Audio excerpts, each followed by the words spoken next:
ఈ కథ ఒక అమ్మాయి గురించి. ఆమె పేరు శ్రావణి. ఈ పేరు ఎవరికీ పెద్దగా గుర్తుండేది కాదు. కానీ ఆమె ప్రేమించిన విధానం మాత్రం ఈ ప్రపంచంలో చాలామందికి అర్థం కానంత లోతుగా ఉండేది. శ్రావణి చిన్నప్పటి నుంచే ఎక్కువగా మాట్లాడే అమ్మాయి కాదు. కానీ ఒక్కసారి ఎవరినైనా తన వారిగా చేసుకుంటే ఆ బంధాన్ని ప్రాణంగా పట్టుకునే మనస్తత్వం ఆమెది. అదే ఆమె బలం. అదే ఆమె బలహీనత కూడా. కాలేజ్ రోజుల్లో ఆమెకి పరిచయమైన అబ్బాయి పేరు కిరణ్. సాధారణంగా కనిపించే అబ్బాయే. కానీ మాటల్లో మాయ ఉండేది. అర్థం చేసుకున్నట్టు నటించడంలో చాకచక్యం ఉండేది.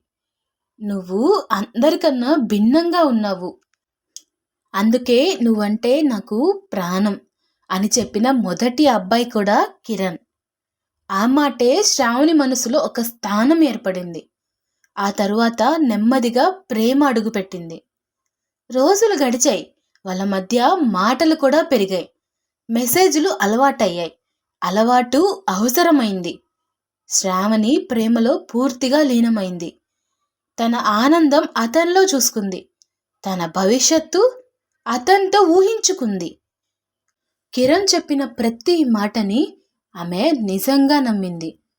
నువ్వే నా ప్రపంచం అన్నప్పుడు ఆమె తన ప్రపంచాన్ని నిజంగానే అతనికిచ్చేసింది. తన చదువు, తన స్నేహాలు, తన ఇంటి హెచ్చరికలు అన్నీ ప్రేమ ముందు చిన్నవిగా అనిపించేవి. కిరణ్ మాత్రం నెమ్మదిగా మారడం మొదలుపెట్టాడు. ఫోన్లు తగ్గాయి. మాటలు చిన్నయ్యాయి. కారణాలు మాత్రం పెద్దగా వినిపించాయి. పని ఒత్తిడి, ఇంట్లో ప్రాబ్లమ్స్, నాకు కొంచెం టైం కావాలి అని చెప్పేవాడు. ఎందుకంటే శ్రావణి అతన్ని నమ్మింది, అర్థం చేసుకుంది. ఎందుకంటే ఆమె కిరణ్ని ప్రేమించింది. ప్రశ్నలు అడగలేదు. రోజులు గడిచే కొద్దీ సాకులు కూడా పెరిగేవి. శ్రావణి అప్పుడు కూడా అనుమానాలు దాచుకుంది. అడిగితే ఏమనుకుంటాడో అని. ఒకవేళ నాది అపోహే అయితే నన్ను నేను ఎప్పటికీ క్షమించుకోలేను అనుకుంది. అడగకుండా ఉండడమే బెటర్ అనుకుంది. కొంచెం సమయం ఇవ్వాలి అనుకుంది. కానీ కిరణ్ దగ్గర ఇంకో కథ జరుగుతుంది. అదే సమయంలో కిరణ్ జీవితంలోకి ఇంకొక అమ్మాయి వచ్చింది. ఆ విషయం శ్రావణికి తెలియదు. లేదా తెలియకుండానే నమ్మకంతో కళ్ళు మూసుకుంది. ఒకరోజు యాదృచ్ఛికంగా కిరణ్ ఫోన్లో ఒక మెసేజ్ చూసింది. ఐ మిస్ యూ అని. తనకు ఎప్పుడో వినిపించిన మాట. కానీ ఇప్పుడు ఇంకో పేరు దగ్గర ఆ మాట వినిపించింది. ఆ క్షణం శ్రావణి లోపల ఏదో విరిగిపోయినట్లు అనిపించింది. ఏడుపు రాలేదు, కోపం రాలేదు. కేవలం తన మీద తనకే జాలి వేసింది. నేను ఇంత అందంగా ప్రేమించానా? నన్ను నేను ఇంత తక్కువ చేసుకున్నానా? కిరణ్ని ప్రశ్నించలేదు. ఎందుకంటే ఆమెకి సమాధానం అవసరం లేదు. నిజం చాలించింది. ఆ రోజు నుంచి శ్రావణి లోపల ఒక నిశ్శబ్దం. బయట నవ్వు, లోపల శూన్యం. రాత్రులు నిద్ర రాకుండా గడిచాయి. ఆలోచనలు తలుపులు తట్టాయి. ఇంకా బ్రతికితే ఏముంది, ఈ బాధతోనే బ్రతకాలా అనుకునేది. ఆమె ఎవ్వరికీ చెప్పుకోలేదు. అమ్మకి చెప్పాలంటే భయం, ఫ్రెండ్స్కి చెప్పాలంటే అవమానం. చావు ఆలోచన మొదట భయంగా అనిపించింది. తర్వాత శాంతిగా అనిపించింది. ఆ రాత్రి ఒక నిర్ణయం తీసుకుంది. చివరిసారి ఎవరికైనా తన బాధ చెప్పాలి అని. ఫోన్ తీసుకుంది. ఒక నెంబర్ డయల్ చేసింది. కన్నీళ్లతో నెంబర్ తప్పింది. ఫోన్ రింగ్ అవుతుంది. హలో అంటూ అవతల గొంతు. అపరిచితం, కానీ వింతగా ప్రశాంతంగా అనిపించింది. శ్రావణి ఫోన్ కట్ చేయబోయింది. కానీ ఆ గొంతులో శ్రావణిని ఏదో ఆపింది. ఆమె ఒక్కసారిగా ఏడ్చేసింది. తన ప్రేమ, తన మోసం, తన ఒంటరితనం అన్నీ బయటకొచ్చాయి. అవతల వారు అన్నీ విన్నారు. మధ్యలో ఆపలేదు. సలహాలు ఇవ్వలేదు. చివరికి ఒక్క మాట అన్నాడు. నువ్వు బ్రతకాలి. ఇప్పుడే కాదు, ఈ క్షణం కోసం. చస్తే పోయేదేముంది? నీ అయిన వాళ్ళ గురించి ఏమైనా ఆలోచించావా? 4 రోజుల ముందు పుట్టిన ప్రేమకే నువ్వు చావాలి అనుకుంటే, నవమాసాలు మోసి, కని, పెంచిన నీ తల్లిదండ్రుల గురించి ఆలోచించావా? నువ్వు బ్రతకాలి.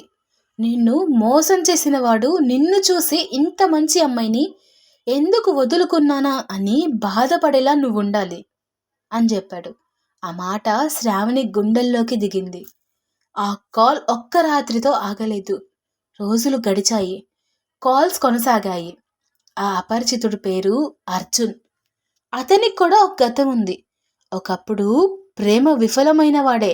అందుకే శ్రావణి బాధ అతనికి అర్థమైంది. కానీ మాట్లాడేది శ్రావణి అని అతనికి తెలీదు. అర్జున్ నిజంగా అమ్మాయిని ప్రేమించాడు. ఆమె కోసం తన కలల్ని కూడా పక్కన పెట్టాడు. కానీ ఒకరోజు ఆ అమ్మాయి మనసులో ఇంకొక అబ్బాయి దగ్గర ఉందని అర్జున్కి తెలిసింది. అప్పుడే అతడు ఏమీ చెప్పలేకపోయాడు. తన ప్రేమ చెప్పినా లాభం లేదు అనుకున్నాడు. అందుకే ఒక అపరిచితుడు లాగానే ఉండిపోయాడు. తన ముందుకి వెళ్ళలేకపోయాడు. ప్రేమ ఉందని తెలిసినా తన ప్రేమని అక్కడే ఆపేశాడు.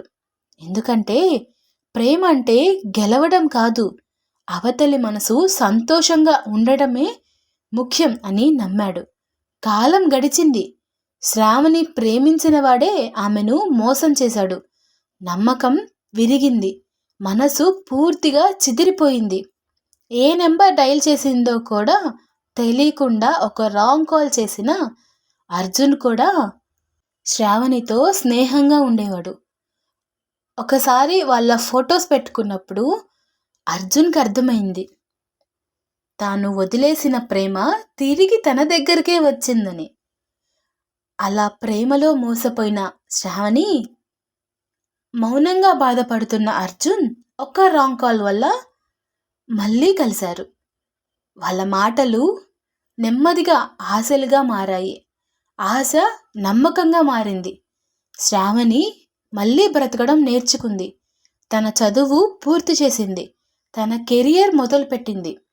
కిరణ్ జ్ఞాపకాల నుంచి మెల్లగా ఆ నొప్పిని పాఠంగా నేర్చుకుంది.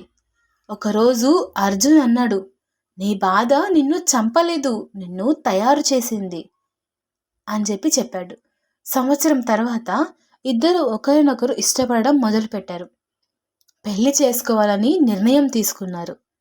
ఇరు కుటుంబాలు కూడా సంతోషంగా పెళ్లి కొప్పుకున్నారు. శ్రావణి పెళ్లిపీటల మీద కూర్చుంది. అర్జున్ ఎదురుగా నిలబడ్డాడు. ఆమె చెవిలో అతను చెప్పిన మాట, ఆ రోజు నువ్వు కాల్ చేయకపోయి ఉంటే ఈరోజు మనం ఇక్కడ ఉండేవాళ్ళం కాదు అని అన్నాడు. ఆ మాటతో శ్రావణి నవ్వింది కన్నీళ్లతో. ఎందుకంటే ఒక తప్పు కాల్ ఒక సరైన జీవితం ఇచ్చింది. పెళ్ళైపోయింది. శ్రావణి జీవితం చివరకు శాంతిగా మారిందనుకుంది. అర్జున్తో ఉన్న జీవితం ఆమెకు ఊపిరిలా అనిపించింది. ఎవ్వరూ ప్రశ్నించని ప్రేమగా మిగిలింది. ఎవ్వరూ తగ్గించని గౌరవం వచ్చింది. కానీ జీవితం ఎప్పుడూ అంత ఈజీగా వదలదు. ఒక సాయంత్రం ఆఫీస్ నుంచి ఇంటికి వస్తున్న శ్రావణి మొబైల్కి ఒక నోటిఫికేషన్ వచ్చింది. Kiran is requesting to follow you అనే మెసేజ్ చూసింది. ఆ పేరు చూసిన క్షణం ఆమె చేతులు చల్లబడ్డాయి. గుండె ఒక్కసారిగా ఆగిపోయినట్లు అనిపించింది. అర్జున్ గమనించాడు. ఏమైంది అని అడిగాడు. శ్రావణి ఫోన్ అతనికిచ్చింది. మాటలేమీ లేకుండా అర్జున్ నిశ్శబ్దంగా స్క్రీన్ చూశాడు. తర్వాత నెమ్మదిగా అన్నాడు, భయపడద్దు. గతం తిరిగి వస్తే నువ్వు మళ్ళీ అక్కడే నిలబడాల్సిన అవసరం లేదు. ధైర్యంగా ముందడుగేయి అని చెప్పాడు. ఆ మాటలు శ్రావణికి ధైర్యాన్నిచ్చాయి. కానీ కిరణ్ అక్కడితో ఆగలేదు. మెసేజ్లు, కాల్స్, నిన్ను కోల్పోయిన రోజు నుంచే నాకు శాంతి లేదు. నువ్వే నా ప్రపంచం అని ఆలస్యంగా తెలుసుకున్నాను. నన్ను క్షమించి నా జీవితంలోకి తిరిగిరా శ్రావణి అంటాడు.